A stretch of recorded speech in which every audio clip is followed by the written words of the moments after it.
guys, Roxy Sims here and welcome to Speed Build Saturday. Today I am building a New England family home. And because this is a New England family home, of course I'm building it in the beautiful Brindleton Bay, which is based on the New England / Upper East Coast area of the United States. I wanted this house to feel very suburban, and I think it does whenever you see it finished. I hope you get that kind of suburban feeling, because that's definitely what I was going for.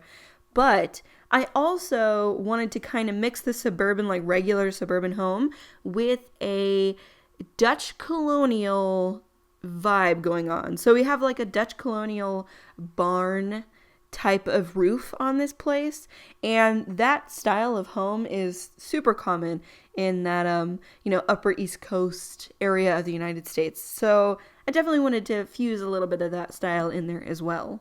And because it's in Brindleton Bay, I had to go a little bit coastal with the interior decorations, because I really do feel like if you live anywhere near a beach, I think I would have to have some sort of beach-like decor in my house. It'd be like necessary. I had a lot of fun using the terrain manipulation in this one. So as you can see, up in the front of the house, I have a slope going down from the road into this like basement garage type thing that I'm going to build. And I like how it turned out. I don't get to use terrain manipulation as much as I would like, because it doesn't look as natural as I would like. You have to have kind of a big lot to use very much of it, but I'm definitely trying harder to make it a point to add it in, even if you have to kind of work hard at it to make it look good. It's just everything around the lots is so flat that it looks a little weird if you use too much of it. It doesn't look like, sometimes it can look great, but not always that blended in. Do you get what I'm saying? So I felt like it was a lot easier to use terrain manipulation in The Sims 3, because you could just plop down lots wherever, and you could just right in the side of a hill place down a lot, and then it was easy because you had to use terrain manipulation to blend everything in with all the hills that are around you. But with everything being so flat, you kind of got to work a little harder. But anyways, I'm trying to make it a point to use it more often, and I'm trying to make it a point to make more basements, because I realized I don't do that very often. So here, I use terrain manipulation, and I have a basement. So yeah, I was pleased that I got to fit them both into this build.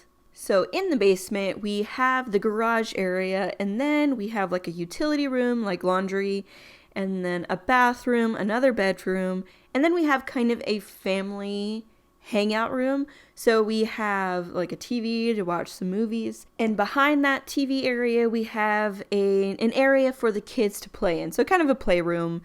And then speaking about the kids, this house is kind of revolving around the kids. So a lot, I spent, I feel like a little extra time on the kids' bedrooms. I wanted to make them really good, and I filled the yard with fun activities for the kids to do. The extra bedroom downstairs is actually, I thought that maybe they had cousins come over and spend the night some, and then they could use that bedroom for that, so like a sleepover room. So a lot of the stuff is just revolving around the kids in this one. I have this house set up for 2 twin girls, children, and then a toddler boy. That's what I was thinking for this family. If it was like real life, I feel like this would be the kind of people that were always on the go, taking their kids to, piano lessons and fun activities everywhere, soccer and all of that. So that's kind of, if I end up playing with this house, that's how I'm going to have them be. I'm going to have their lives revolve around the kids while they're little. I am really trying to just build more houses in The Sims lately, because, I am working on my save file, and I really tend to lean more towards commercial lots, so community lots. I like making homes too, don't get me wrong. I definitely like building them, but I always have more motivation to build a commercial lot. I just do. I don't know why. which is funny because whenever I think about designing in real life, it's always houses and not really commercial spaces, so I don't really know why commercial spaces are so appealing to me to build in The Sims, but they just are.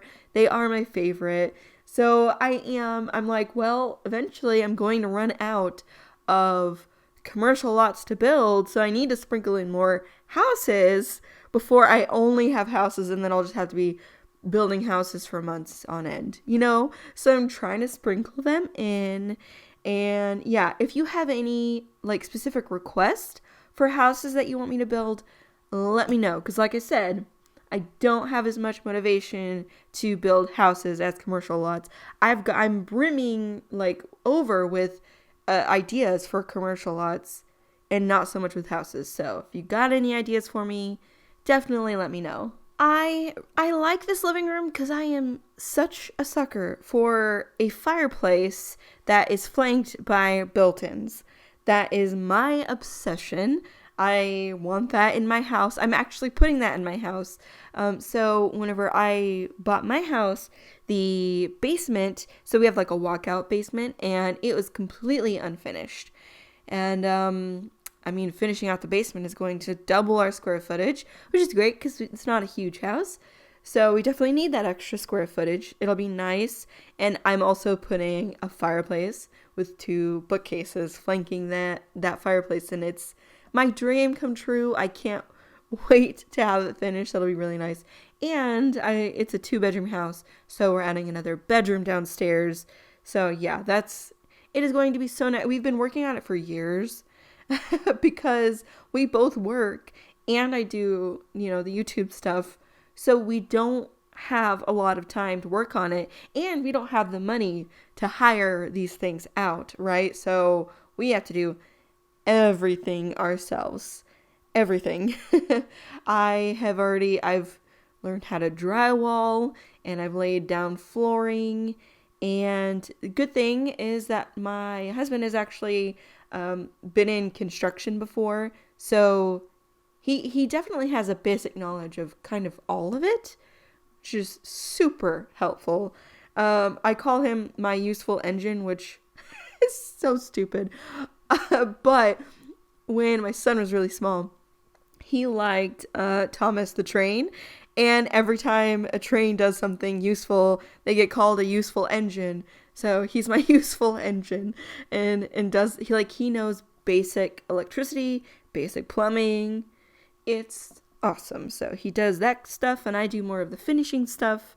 And like I said, working on it for years, but hopefully eventually it will get finished and I'll be able to enjoy my fireplace with flanking bookcases. I also want to really put in a workout area downstairs. So I got a treadmill, and I love it, but there's barely any space for it, and we're doing construction down in the basement, so that's where it is right now. And so I'm always having to walk around piles of wood and stuff. So it'd be really nice if I had a real workout area. That'd be so awesome. See, one of the good things, I won't say the only good thing. One of the good things about living in a very, very small town is that you don't have to be rich to be able to afford to buy a home. It's like if this house was picked up and moved anywhere else, I'd never in a million years be able to afford it. But that's one of the only good things. Not having neighbors, that's kind of good. Some people like it. Some people don't. I like not having, my neighbors. I've just heard nightmare neighbor stories, so I'm glad that doesn't happen. But having things closer would be very, very nice. So I'm very jealous of people who can just walk to a cafe or something. Oh, that would be dreamy.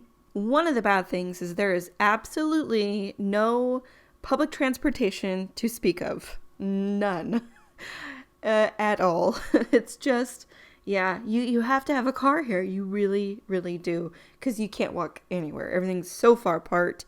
And there's no buses. I don't even know if I can get an Uber here. I've never tried, to be honest with you. But I know that if we do have Uber, it's very recent. Yeah, it's not been around for a long time. So I have heard, like, I know a couple people I think who do Uber, but I'm just not sure if they come all the way out to my house, you know?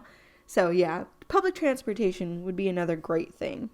But the absolute worst part, without question, about living here is the internet speeds. My internet, I have a download speed of 3 megabits per second. That is as fast as it gets, and it's no joke. It's terrible. Absolutely terrible. I don't know what year these speeds are from, but it shouldn't be in 2022. That I can say for sure. And my upload speed is about, it's like anywhere from 0.5 to 0.05 megabits per second. Sometimes it even registers as 0. It's just nothing. So, yeah, lovely. Very lovely. This video will take me like 24 hours to upload. And that is a very sad thing. So I literally want to move just for better internet. If I could, then I would. Or because I think that the internet company, they said that they would give us higher speeds if we pay for it. And it'd only be like $70,000. You know, it's something like that. It's something ridiculous if we wanted to pay for it ourselves. So yeah, it's not feasible. Not feasible at all.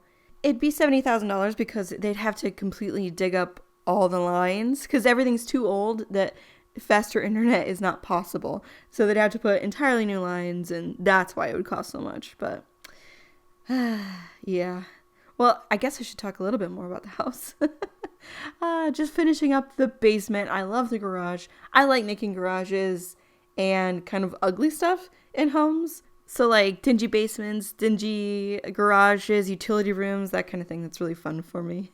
Oh yeah, and I just put in this huge cat tower because not only is this family revolving around the children, they also revolve a little bit around the cat, as it should be, I guess. Well, guys, we are almost finished with this build. Just a little bit more of the basement, and then that's it. I just want to thank you so much for watching. It really, really means the world to me.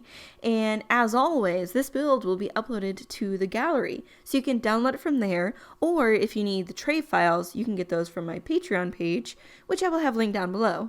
If you like this video, please give it a thumbs up and subscribe if you haven't already, and I will talk to you all again next Saturday.